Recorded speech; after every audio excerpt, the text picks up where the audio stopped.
Tell me about these rows, Tim. All right, so first of all, this particular, what we call a pod, this particular one is set up differently in that I've got different examples, right, of different products we've used to actually build the rows. So we've got compost that we made here on the farm.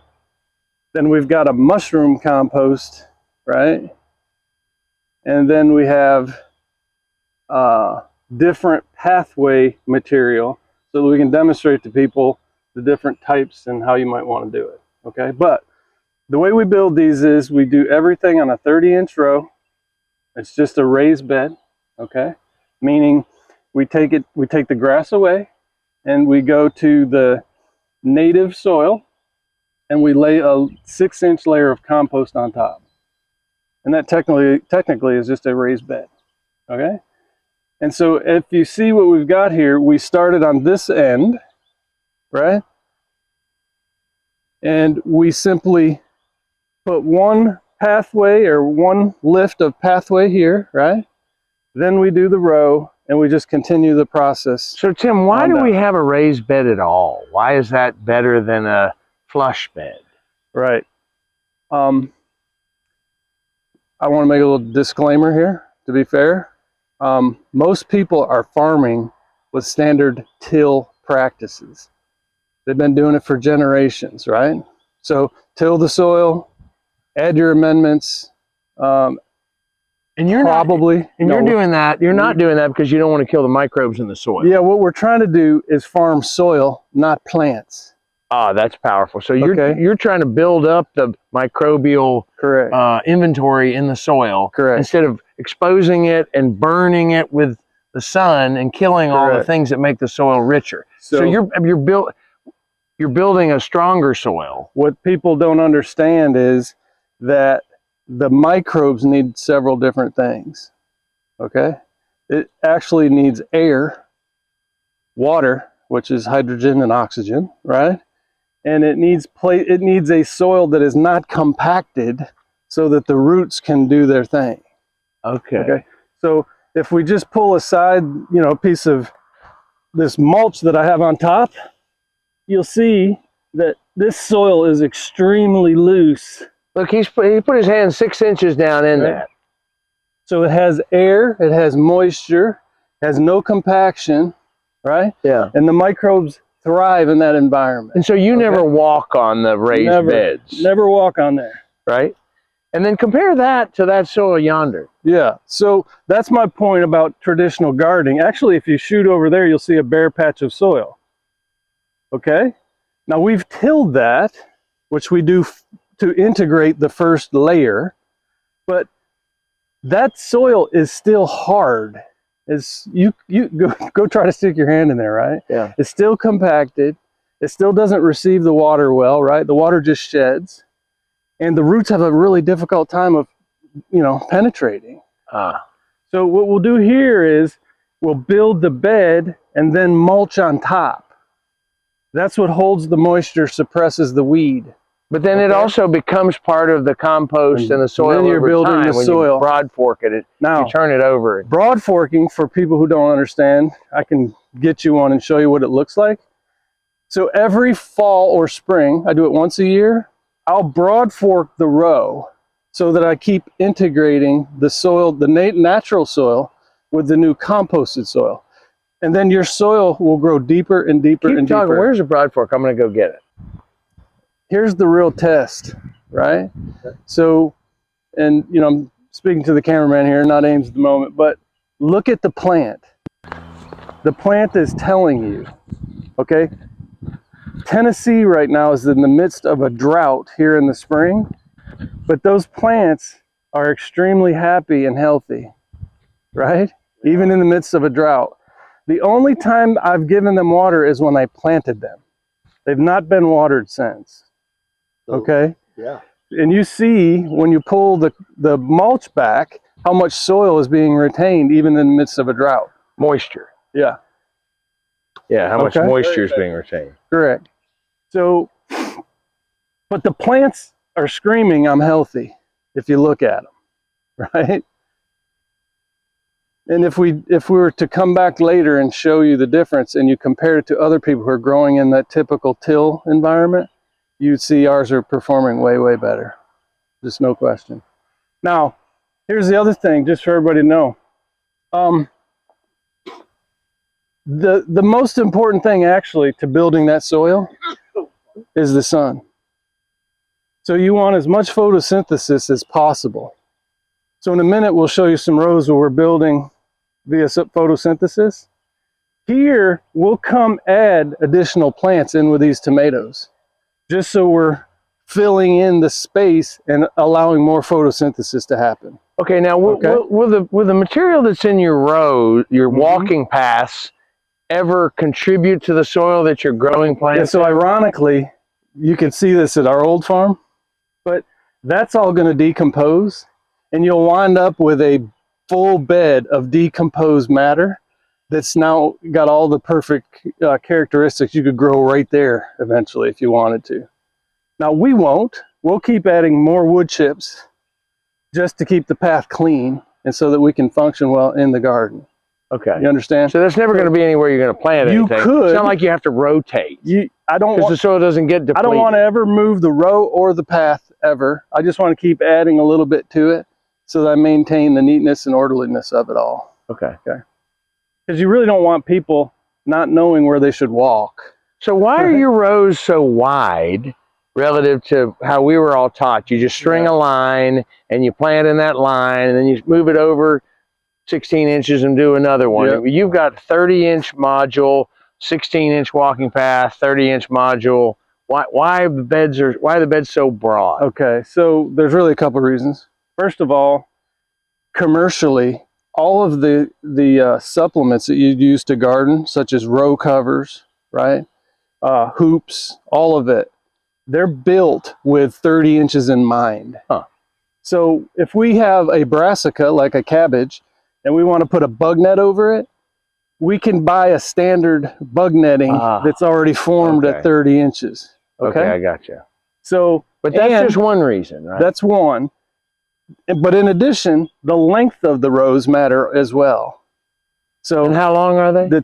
Ours are 50, but the industry makes 10, 20, 50, 100. Okay. So as we do this, and say we wanted to do a small little garden in the back of someone's home, right? Or we just wanted to grow a little bit, we'd probably do a 10 or 20 foot row, not a big long 50 foot row. Now, the second reason that we really do this is this right here, is that this is a very comfortable position. I gotcha. And as you move through the garden, you don't have to go all the way around, ever. Okay. So it's just a natural, comfortable size where you can naturally step over it. Okay, so now I see you have 3 rows of onions here. Mm-hmm. And do you normally try to use the whole space of the 30 to plant in, or do you just have one plant? So here you'll actually notice this is primarily a tomato row, okay? But you'll see an oddball cucumber scattered throughout, okay? These cucumbers to me are really ground cover. They will cover the ground naturally, shade the ground, suppress weeds, do all that. I'm focused on the tomato. All the while photosynthesis is working to enrich the soil. Correct. And so it's suppressing weeds. It's it's also bearing a vegetable. Correct. Maybe it's actually producing a small cucumber you could make for they'll make a lot of cucumbers. Correct. Yeah. That's correct. Now, typically with my tomatoes, I'll have a lot of lettuce in here, especially early in the season, because the tomato, you know, by the time it's this time, you're harvesting the lettuce. So depends on the row, depends on how much we've got started, depends on a lot of variables, but you'll see lots more plants in here if you come back in a week or two. I gotcha. And the primary crop's a tomato in this row. So, but the roots that are left when the lettuces die also enrich the soil. They stay. Right? Correct. Okay, so that's even the tomato we cut off, leave the root system. So are there any roots of any plant that you don't want to stay in the soil? No, I like it all to stay, except for a weed that's a perennial weed that'll keep coming back. Okay, like a Johnson grass. Yeah, you try to get those out. Yeah, that's okay. Now, for everyone who's kind of paying attention, and again, This is a raised bed concept. It's not new, really. It's not adopted well. That's my opinion. We need to do a better job of promoting this kind of gardening. And I'm not talking about just a homeowner trying to grow a little bit of tomatoes. I'm talking about, you know, real production here, okay? But this garden, not only does it have that compost, and you saw me put my hand in there, right? But it has a mulch on top. So as soon as I plant, the mulch gets laid, and that's what retains that goodness. But a lot of people don't have mulch. What do you, Tim, where do you get your mulch? This looks like grass. It is grass, actually. I'm probably one of the few people who do it this way, by the way, okay? Because I literally have grass sitting over there, and to me it's a waste of space. However, I have a bagging system on my mower. You have a Kubota zero turn with a Kubota bagger. Turn with a bagger, and when we're mowing, we're bagging and we're mulching. So about 10 up and back, no, it's actually about 8 up and backs right here in this example does this whole row.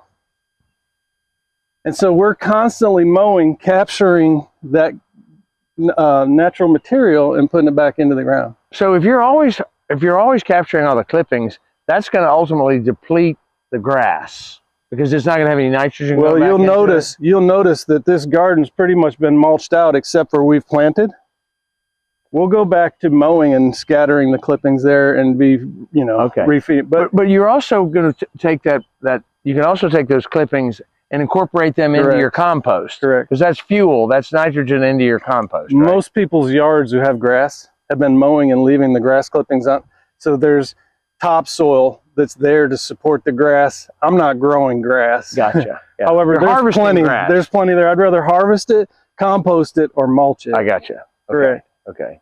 So the point is, you know, without that machine, I'm sorry to interrupt, James. Without that machine, though, we'd be scrambling to figure out how do I mulch these everything beds. would dry out all the time. Yeah, it'd be terrible. Or it'd be expensive. Well, you can see right here is something we're getting ready to plant in, okay? And it's already showing that crustation and dryness to it, right? Yeah. If I had covered it already, you wouldn't have that. Yeah. Okay? And so, again, we're in a drought. These have only been watered once. Look at them. Mm-hmm. Yeah, and you saw the moisture in the soil. Yeah. And you compare that to that soil over there. Correct. Or that over there. Let's wander down here real quick. Yeah. This was the base material.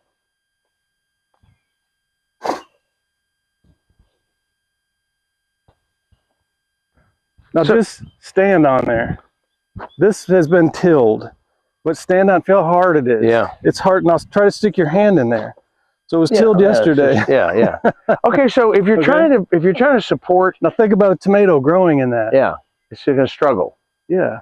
So, but if you're trying to maintain the microbial integrity of the soil, then doesn't tilling it like this upset that? So we only till once. That's it. And it's purely to integrate the 2 layers. Okay. From then on, we don't. And then to get it maybe to absorb more moisture. Well, it's just a good idea to loosen that so that when moisture does hit it, it's going in and softening. So the it's not a material. hard pan. But when I come back with that broad fork once a year, and by year 3, you don't even need the broad fork anymore, actually. Mm-hmm. But I'll integrate it by just kind of lifting that and meeting the compost material. Okay. I gotcha. And so the water and the oxygen are getting down lower and lower. And all of a sudden your material starts growing. And so we're growing soil. That's the whole thing here. And I think you said that to me. The point is you're cultivating soil. Correct. Which makes the plant life flourish. Correct. But without a healthy soil, it's just like a laboratory medium that you're trying to get something to grow in, and you got to make nitrogen additions and all that sort of stuff. So the point is to make the soil healthy and regenerative on its own. Yeah. So here's an interesting sort of for what it's worth. Okay. We have a pretty large Amish community near here, and to the positive in the way they garden, I would say, is that they constantly are adding organic material in the form of manure on top of their gardens. Okay. But they're tilling it every year, right? Keep adding, tilling, adding, tilling. So you're building up that microbial base, and then you're killing it. Well, they're getting organic material in, and then they're destroying the microbial and trying to rebuild it. Now it gardens pretty well, but just this year I had a gentleman come, local Amish man, and he said, I need fertilizer.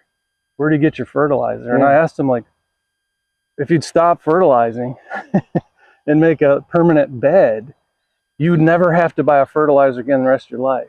Yeah, that's fantastic. Okay, I don't add fertilizer. I add compost, which is a natural. And then the microbes create that. Yeah, the microbes are feeding the plant through the roots. Okay. The photosynthesis is feeding the microbe through the plant. Yeah. Now there's a lot of chemistry and things there, or biology and chemistry we won't get into too much. But look, that is the material that goes on top. Now that's an unfinished pile. You guys can check that out in a bit. But you see what I'm talking about here. And you can almost see the 6 inches there. And we're going to have someone show you here in a minute on how you just add row after row after row. The economics of gardening. You know, what Tim is after is to make gardening profitable for people that garden. Because the biggest problem you have is, you know, you grow certain things, you always get too much of them. And what do you do with it? You give them to your neighbors or whatever. You know, Tim has an idea that we'll create a market for gardens so people can feed themselves and their families out of their garden. We'll start from here. Okay, so this section right here, which I refer to as a pod, is approximately 1/8 of an acre. In a traditional gardening setting, it's not common for people to have multiple crops in a season in the same row. Yeah, I mean, we were just taught you plant, you know, carrots, tomatoes, and then they're done. Yeah. Well, you should have 3 crops in a row in a year. But this one little section equates to about $15,000 to $20,000 of income if you do multi-cropping and you maintain these rows properly. And that's just wholesale, right? It's just wholesale price. Yeah. Okay. My theory, or our theory, is that you could create a single pod in just about anybody's yard out here in this county. And if you could do that and tell them they have the potential for $20,000, that's 1/3 to 1/2 of their annual income for a lot of these people. Okay? So the challenge becomes building it, which is easy. We can build this pod in a day. Okay? But it's got to be affordable, and it's got to have a margin at the end. Okay? And so what we're trying to do is go, we'll focus on the distribution and sales for your tomato. You just become an expert at growing soil to produce the best tomato. If we can work that distribution model out like we think we can, then all of a sudden we afford the potential for anyone to have a $20,000 income stream if they have a piece of backyard that large. Well, and not only is that $20,000, say, but it's also they didn't have to buy food. Yeah. So what does that cost? So it could be $30,000 or $40,000 net P&L improvement. Well, there's huge financial implications to the whole thing, because health, when you start talking about how's everybody's health, well, you start eating this type of product, all of a sudden you're getting the nutrition you need, right? Yes. And other health issues aren't arriving. So you're saving on the health side, you're saving on producing my own food, you're actually incrementing, your income. Explain to me something. People buy vegetables from the grocery store and they think it's a vegetable. Yeah. But you've told me it's nothing. It has no nutrients mostly and doesn't have any minerals in it because of what it's grown in. So in fairness, let's talk about a couple of things real quick, okay? In fairness, I want to make sure everybody understands I am all about supporting the farmer. I'm not picking on anybody's practice. For those who add supplements, I'm not saying anything. But what I am saying is, when that tomato hits the shelf at the grocery store, and I don't care if it's organic, labeled organic or not, it's almost certain that some things have happened to that tomato. Okay? First of all, they irradiate it. Many of the products are shipped across the country and the world, and they have to kill the enzymes in it so that it stays shelf stable. You understand? So radiation, correct. So the tomato, if you pick it here and you go set it on your shelf for a week, it'll hold up pretty well because it's tomato. But try that with about a head of lettuce, right? So there's many vegetables that just will not stand and stay preserved because they have living enzymes in it. Okay, but there's many practices from the farm to the table, so to speak, in the current industrial farming that's obliterating the food. Yeah, so they're spraying chlorines, they're doing all kinds of things to help preserve the food. Yeah. And I understand why, but I'm saying if you don't do any of that and you start having community-based food sources, yeah, right? So you want to just short circuit this insane model of trucking things across the country from the Central Valley of California. Correct. You know, and just grow it yourself. Correct. We don't need to put a truck under everything. So we have one negative, one thing that we need to work around. That's called, we have seasons here, right? Yeah. Really hard to grow a tomato in January. Yeah. So I understand why we do the things we do. But I'm here to tell you, our tomatoes we can, and you know, rarely do we even want a slicer tomato in January, but those canned ones are used over and over and over. We talked about the pod briefly and the fact that this could be a potentially $20,000 opportunity for somebody to, you know, supplement their income. Well, just imagine 5 rows shortened.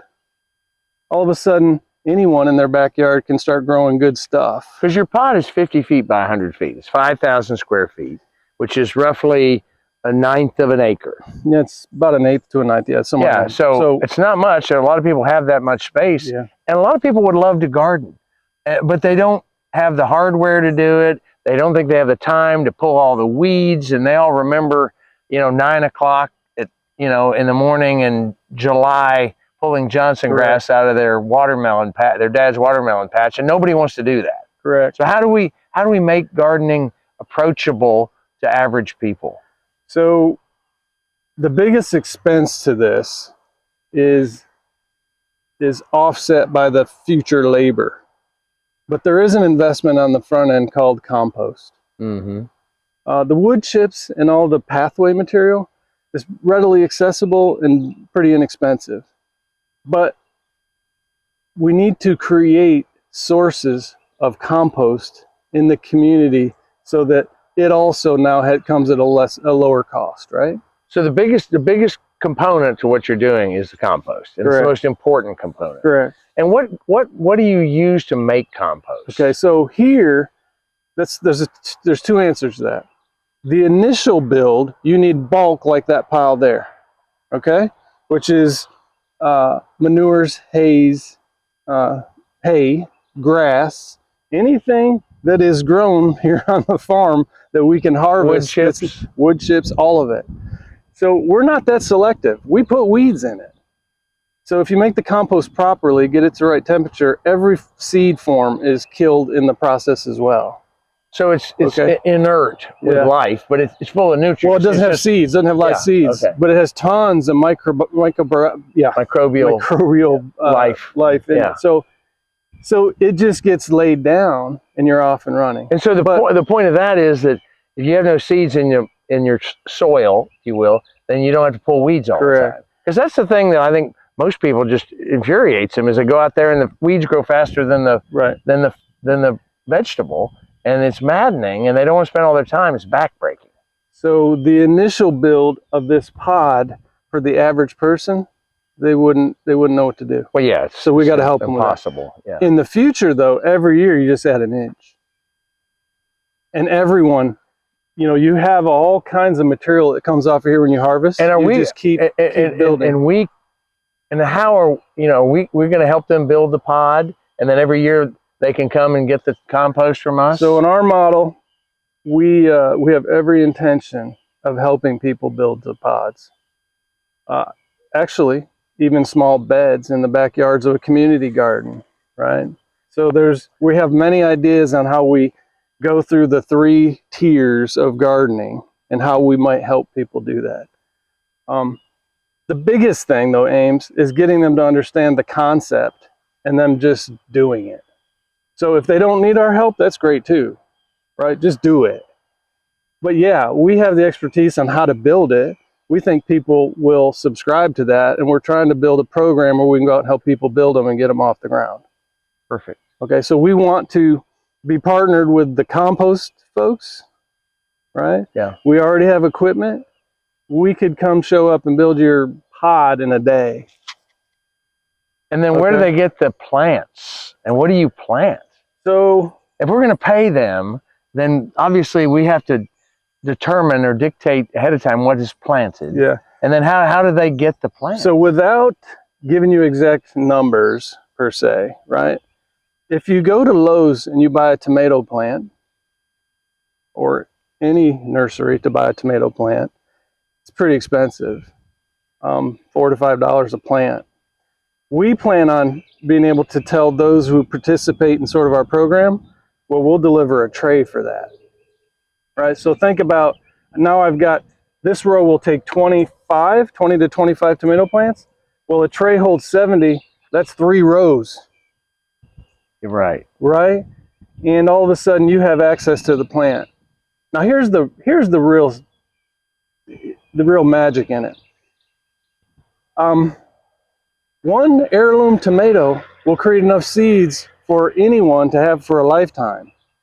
A lifetime. So yeah, like literally a lifetime. So one person who grows an heirloom tomato, if they just keep the seed, they won't need our tray the second year. They'll have the seed themselves. Now they might not have a warming, you know, sort of hoop house, but they can create a small one. And they can grow it on their shelf in the kitchen. You know, there's ways to do it. Okay. So in a small implementation of the model, right, they can create their own plant. The reason why they can't today is they're buying plants that are not heirloom varieties. And so they're infertile, or you can't take the seeds. You can't predict what the plant will do the second year. Ah. And it'll often be. So the heirloom has been around for hundreds of years, and it's a known successful propagator. The natural seed. Yes. Now we're going to do a pod implementation soon north of here. We're going to make sure that all of the compost is completely finished. And that'll be at the Krebs Kubota location in Columbia. We're taking ground at the dealership, and we're actually going to build a couple of these pods for demonstration purposes, and also to yield vegetables. Because, you know, basically my goal was to create, get people involved in gardening so that I could make inexpensive, fresh, all-natural vegetables available to my staff, because I want them to eat better so they can be healthier. And we're starting this at our dealership in Columbia, and we'll be rolling it out to other locations as well. Right. But at your Columbia location, we will be able to build the pod and have the plants in it in 1 week period. Compared to a traditional farmer or gardener here, they're still in the process of tilling, making their beds. You'll be ahead of them, even though you started late. You'll have a. Well, because we'll also have a soil that everything wants to grow in. Yeah, it's ready to go. Okay, and even if we don't have a lot of rain, you know, we're still going to have a moist soil for them to grow in. Now, when it rains really hard, Tim, one more thing.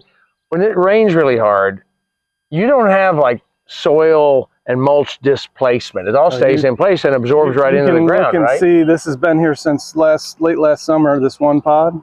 Because, you know, with a traditional garden, when you get a scouring rain, you know, it washes stuff out, displaces the seeds and everything else, and you don't have that problem, do you? No, the interesting part is when you have organic material in that soil, in that bed, it all holds together, right? It acts like a big sponge. And when you till it and it's just dirt and there's no obliterating it, then it's like sand. Yeah, just blows it apart. Yeah, okay, I got you. But it's all but the trade-off is that bed will be there for as long as you let it stay there. Yeah. And the labor required to maintain it year after year. Yeah, you get paid back. Yeah. In the end. So no rototilling every year, no plowing. Never. We till once when we build, and that's it.